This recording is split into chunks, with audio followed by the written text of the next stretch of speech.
자, 오늘은 출강 가는 길에 이렇게 잠깐 차에서 영상을 한번 찍어 봅니다. 오늘은 두 가지 이슈에 대해서 말씀을 드리고 싶어요. 하나는 가족님들이 자주 보여주시는 특징들인데, 아직 일어나지 않은 일들에 대해서 생각들을 되게 많이들 하십니다.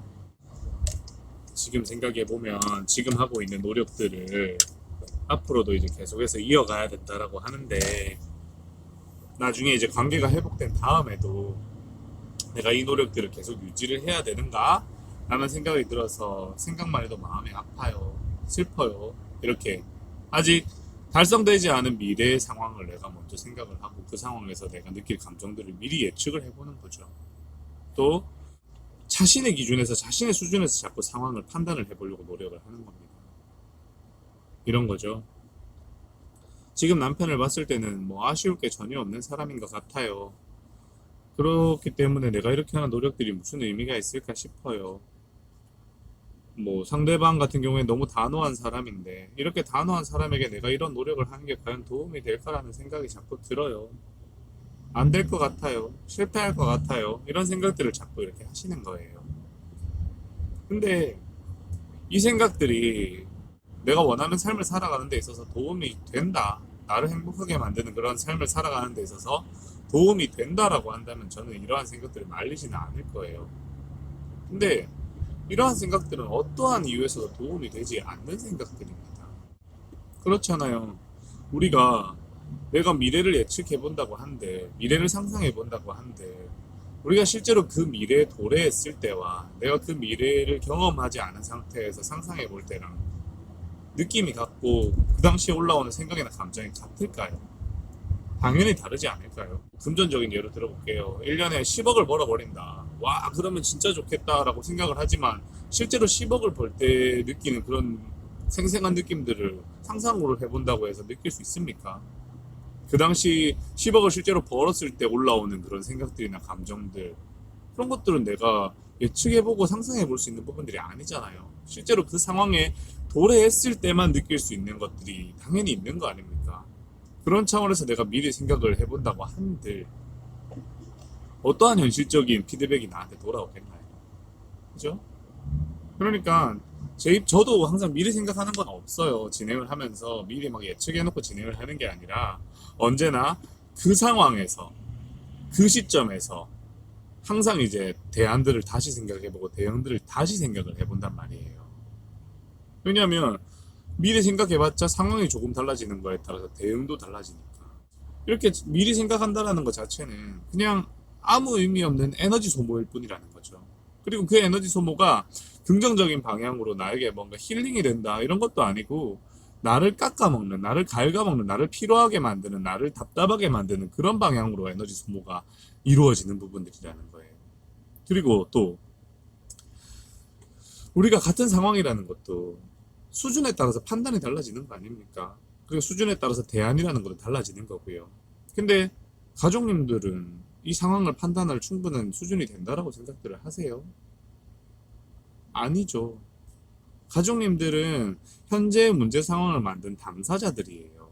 이 문제를 해결해 본 경험도 없고, 이 문제를 해결해 가는 과정에 대해서 학습을 해본 적도 없는 분들이란 말입니다. 자, 그런 상황에서 이런 상대방인데도 불구하고 과연 될까요? 상대방은 이런 이유로 안 될 것 같은데, 아무리 봐도 안 될 것 같은데, 내가 이러한 노력들이 무슨 의미가 있을까요? 이렇게 생각해 본들, 그게 본인에게 이득이 되는 게 뭐죠? 전혀 득이 되는 게 없지 않습니까? 저도 상황 파악을 안 하고 진행을 하는 게 아니에요. 상황을 그냥 얘기로만 듣고 진행을 하는 게 아니라 가족님들이 생각하는 것보다 그 이상으로 상황을 파악을 하고 있고 끊임없이 상황을 파악해 간단 말입니다. 그렇게 신중하게 상황을 파악을 해 가면서 가족님들에게 희망이 아니라 현실적인 조언들만 해드려요. 막연한 희망을 절대로 드리지 않습니다. 오히려 막연한 희망들은 가족님들이 더 많이 가지죠. 그래서 항상 이제 가능하니까 가능하다 그러고 어려우니까 어렵다 그러고 정말 과정이 힘드니까 힘들다 그러고 절대 과장된 이야기들을 하지 않거든요. 근데 이제 현실적으로 가능하고 이거를 실현시키기 위해서는 정확하게 좀 대응해 줄 필요가 있다. 그리고 특히나 가족님들이 이런 상황들을 자꾸 분석하고 해석하고 의미 부여하면서 흔들리지 않을 필요가 있다라는 말씀들을 계속해서 드립니다.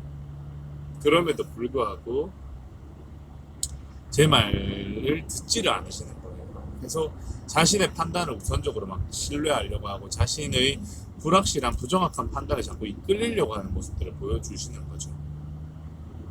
당부드리는데 그러지 말아주세요. 해결 불가능한 상황에 대해서 제가 희망 고문을 하지는 않습니다.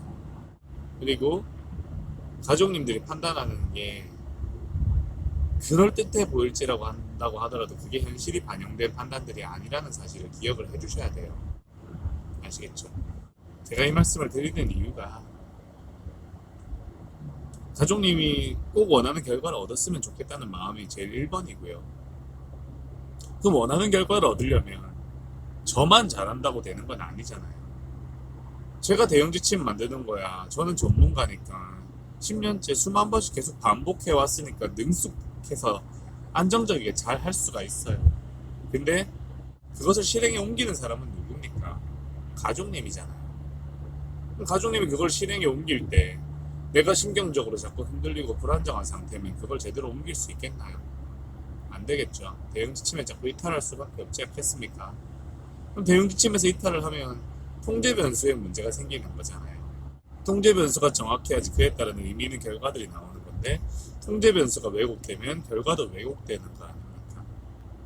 그러니까 항상 내 마음을 잘 지키기 위해서라도 앞서 생각하지 마시고요. 그리고 내 기준에서 불확실한 그런 판단들 하면서 불안감에 휩싸이지 마시고요. 지금 해야 될 것, 제가 제시해드린 것 딱 거기까지만 하시고 상황만 저한테 보고해 주세요. 그러면 계속 업데이트되는 상황에 맞춰 가지고 대응 방향을 저도 계속해서 업데이트를 해드릴 테니까요. 아시겠죠? 자, 오늘은 여기까지만 하는 걸로 하고요. 또 제가 일을 해야 되니까 또 다음 시간에 급작스럽게 이제 가족님에게 드리고 싶은 말씀들이 생각나면 이런 식으로도 찾아뵙도록 하겠습니다. 감사합니다.